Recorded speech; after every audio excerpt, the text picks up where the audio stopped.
Bayonne residents Peter Franco and Bruce Piggot spoke before the Bayonne City Council last night to again challenge the City Council about its use of tax abatements to help developers build commercial and residential within the city. I think we're overwhelmingly going with this residential redevelopment and trying to cram everything in such high density. We don't know, whether this is going to be effective. Whether these buildings are going to be filled. What's the impact to our infrastructure and stuff like that. So there's no, we went from 5-year abatements under a previous administration and mild development to a whole host of developments. There's over 60 redevelopment agreements that this administration has passed since they've been here, and there's no study to really, say, okay, is this effective? Is this working? One of the things is, I live on 46th Street. They're putting a 120-foot, 10-story building in. Okay, I said to them, it's going to put 90 units.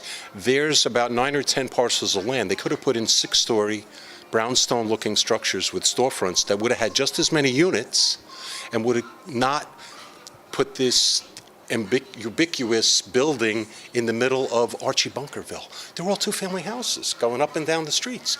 And I think that the city is in trouble and they're going broke, and so now all of a sudden they have money, that they have a way out of it, and I think they need to take it a little bit slower instead of trying to let the contractors kind of run ramshot over the town. Everybody's getting 25 and 30-year tax abatements. I don't know if they work. I asked them, how do you figure out how much somebody should get? But Mike Miceli, an attorney representing developers who are building different projects in Bayonne, said that abatements are crucial for development.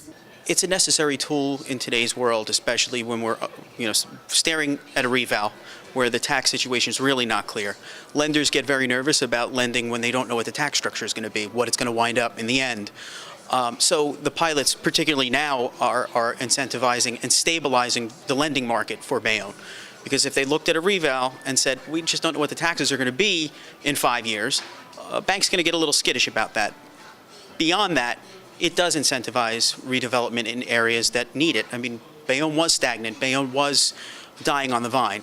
And they said, look at Jersey City. Yes, look at Jersey City, downtown Jersey City. I used to work in Newport Center Mall back before all of the development happened.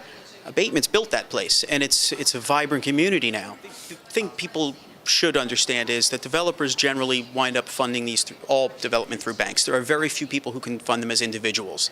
There might be a few billionaires who can do it on their own, but you're always going to a bank hat in hand and saying, this is going to make money. This is why, because it's going to cost, we're going to bring in this much rent, we're going to pay this much in insurance, this much in tax. And if they can't fill that number in, or fill that number in with any kind of certainty or long-term projection, a bank's going to be skittish about investing in that project.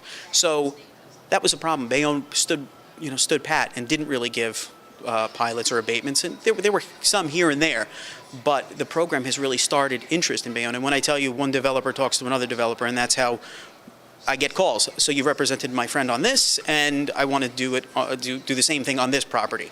So it has created a market that didn't exist in Bayonne. Mark Busnich reporting in Bayonne for Hudson County View, the eye of the community.